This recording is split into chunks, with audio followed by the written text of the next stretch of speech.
એ Indian famous food છે અને ઘણા બધા લોકો તેને બ્રેકફાસ્ટમાં, સ્નેક્સમાં, ટ્રાવેલ કરતી વખતે અથવા તો લંચ બોક્સમાં પણ લઈ જાય છે.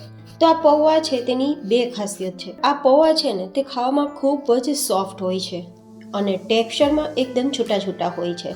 તો શું ટિપ્સ ધ્યાનમાં રાખવાથી આટલા સરસ સોફ્ટ અને એકદમ છૂટા છૂટા પૌવા તૈયાર થાય, તે પણ ઇન્દોરી સ્ટાઇલ, એ પણ બટેટા કે ડુંગળીના ઉપયોગ વગર, મિનિટોમાં, સરળ રીતે અને બધા જને પસંદ આવે તે રીતે. તો ચલો રેસીપી શરૂ કરીએ.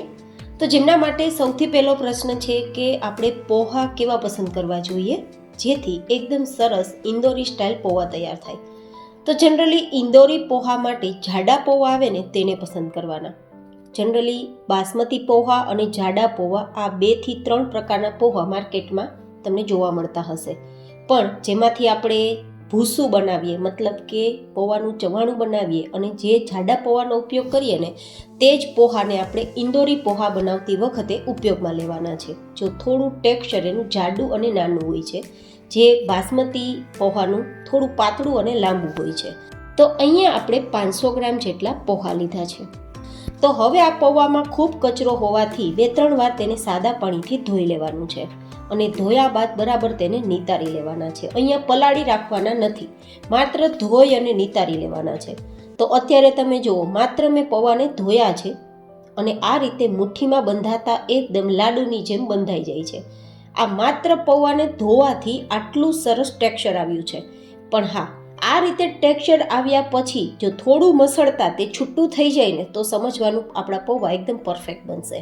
તો આ આપણી પૌવાને ધોવાની એક અલગ પ્રોસેસ છે, તે ખૂબ જરૂરી છે. તો આ રીતે પૌવાને ધોયા બાદ ચેક કરી લેવાનું અને પછી તેને છૂટા થયા છે કે નહીં તે પણ ચેક કરી લેવાનું. હવે આપણા પૌવા છે ને તે લાંબા સમય સુધી સોફ્ટ રહે તેના માટે થોડી અલગ પ્રોસેસ કરવાની છે, જે ઇન્દોરી સ્ટાઇલ પૌવામાં થાય છે. તો જેમના માટે આપણે આ ધોયેલા પૌવા છે તેમાં જ લગભગ 2 ચમચી જેટલી ખાંડ ઉમેરીશું. ખાંડ ઉમેરવાથી આ પૌવાની અંદર મોઇશ્ચર જશે, મતલબ થોડું મીઠાશનું મોઇશ્ચર જશે. અને તમે બધા જ જાણો છો કે ખાંડનું પાણી થાય તો થોડું ચીકણું હોય છે અને એ ચીકાશ લાંબા સમય સુધી સોફ્ટનેસનું કામ કરે છે. તો બસ તે જ માટે આપણે અહીંયા ખાંડ ઉમેરવાની છે અને સાથે 1 ચમચી જેટલું નમક ઉમેરી દઈશું. થોડું નમક આપણે પાછળથી ઉમેરીશું અને અહીંયા 1 લીંબુનો રસ નીચોવાનો છે, પણ અત્યારે અડધું જ ઉપયોગમાં લેશું, અડધું આપણે પાછળથી ઉપયોગમાં લેશું. સાથે આ પૌવાને કલર આપવા માટે લગભગ અડધી નાની ચમચી જેટલો હળદર પાવડર ઉમેરીશું અને પછી સરસ રીતે હાથથી મિક્સ કરીશું. અહીંયા આપણે ઉપયોગમાં લીધેલી ખાંડ, લીંબુ અને મીઠું આ 3 સામગ્રી પાણી છોડશે અને પરિણામે તે એકદમ ચીકાશવાળું મોઇશ્ચર તૈયાર કરશે, જે મોઇશ્ચર આપણા પૌવામાં અંદર સુધી જશે અને પરિણામે આપણા પૌવા છે તે લાંબા સમય સુધી ઠંડા થઈ ગયા બાદ પણ ખાવામાં નરમ રહેશે. જે પૌવા ટેક્સચરમાં તો છૂટા રહેશે જ, પણ ખાવામાં દાંત વગરની વ્યક્તિ ખાઈ શકે તેવા સોફ્ટ રહેશે. અહીંયા આપણે ઇન્દોરી પૌવાનો થોડો ટ્વિસ્ટ આપીએ છીએ, તો જેના કારણે આપણે થોડી ખટાશ મીઠાશ આપવી પડશે, કારણ કે ઇન્દોરી પૌવાનો ટેસ્ટ થોડો ખાટો થોડો મીઠો આવો બેલેન્સ હોય છે. તો આ રીતે આપણે બધું જ મિક્સ થઈ ગયું છે અને તેને 5-1 મિનિટ માટે છોડી દેવાનું છે, જેથી અંદર સુધી બધું જ મોઇશ્ચર જાય.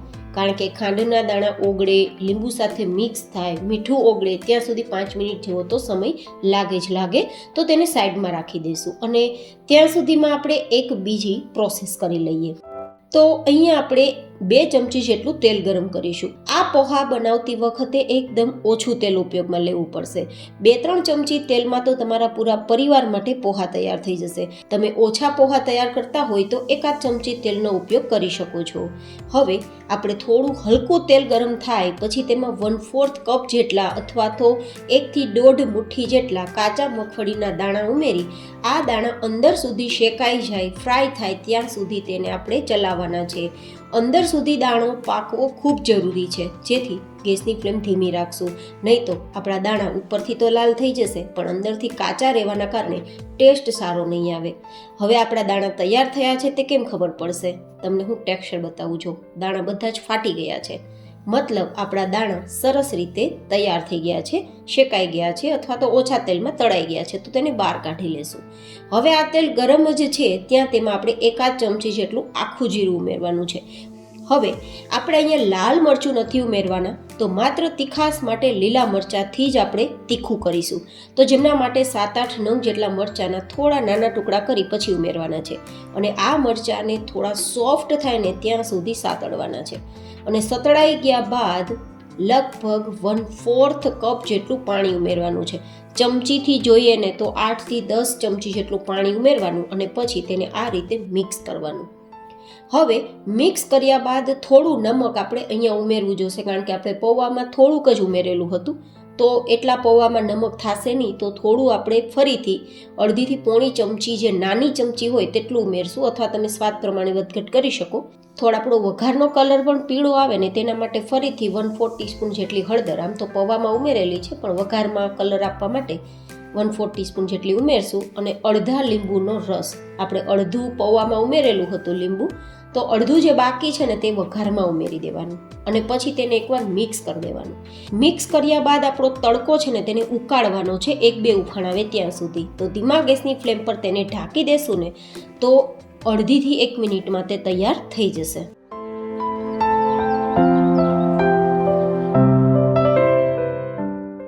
તો લગભગ 1-8 મિનિટ પછી આપણે જોઈએ ને તો આપણા મરચાં છે ને તે થોડા સોફ્ટ થઈ ગયા છે. જો પાણીના ઉપયોગ વગર આપણે મરચાંને માત્ર તેલમાં સાતળ્યા હોત ને તો લાંબા સમય પછી ઠંડા થઈ ગયા બાદ તે પૌવાની અંદર મરચાં એકદમ ક્રિસ્પી જેવો ટેસ્ટ આપત અને ટેક્સચર આપત. તો તેના માટે પાણી ઉમેરીને તેને સોફ્ટ કરવા પણ જરૂરી છે.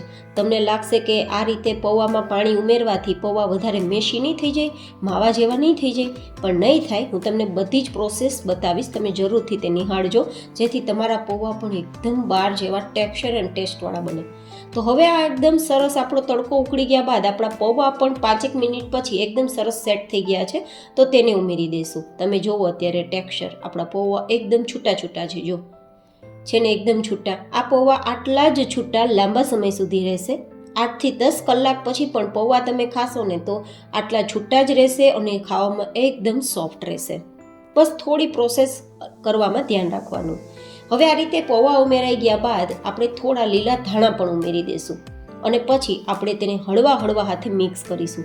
પૌવાને મિક્સ કરવામાં જરા પણ ઉતાવળ નથી કરવાની કે વજન નથી આપવાનું, કારણ કે પૌવાની નીચે થોડું પાણી છે વઘારવાળું, તો તેના કારણે થોડા પૌવા મેશી થઈ શકે છે. તો તે ના થાય તેના માટે હળવા હાથે આપણે ઉપર નીચે ચમચો ચલાવવાનો, જેથી પૌવામાં બધો જ વઘાર જતો રહે અને જે સ્ટીમ થયેલું આપણું પાણી છે ને તે બધી જ આપણા પૌવામાં સ્ટીમ બનશે. હવે આપણા પૌવાને થોડી સ્ટીમ આપવાની છે, થોડી વરાળથી તેને બાફવાના છે. બાફવા માટે આપણે કોઈ નીચે પાણી મૂકવાની જરૂર નથી, આ જ રીતે કરી શકો છો, પણ તેને ધીમા ગેસની ફ્લેમ પર ઢાંકીને છોડી દેવાના છે 5-1 મિનિટ માટે.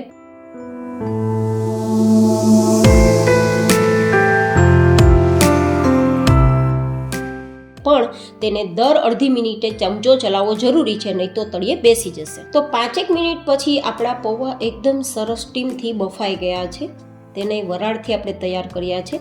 તો હવે આ રીતે આપણે ચેક કરીએ ને તો તળિયે બેઠા પણ નથી અને એકદમ પૌવા આપણા છૂટા છૂટા છે અને એકદમ ખાવામાં સોફ્ટ પણ છે. તેનું ટેક્સચર હું તમને બતાવી દઈશ. તો અત્યારે તમે જુઓ પૌવાનું ટેક્સચર એકદમ છૂટા છૂટા છે, જો છે ને એકદમ છૂટા છૂટા પૌવા.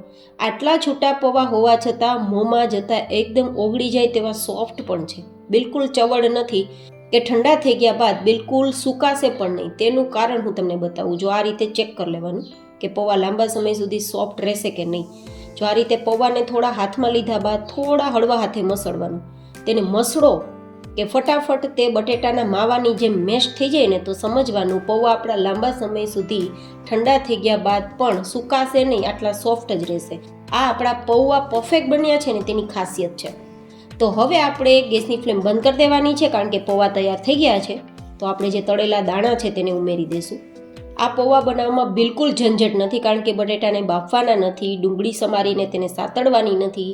તો આપણા પૌવા તૈયાર થઈ ગયા છે, તેને નીચે ઉતારીને સર્વ કરી લેશું. હા, સર્વ કરતી વખતે તમને જો થોડી સમારેલી ડુંગળી ખાવી હોય તો ઉપરથી સ્પ્રિંકલ કરી શકો છો, ઉમેરી શકો છો.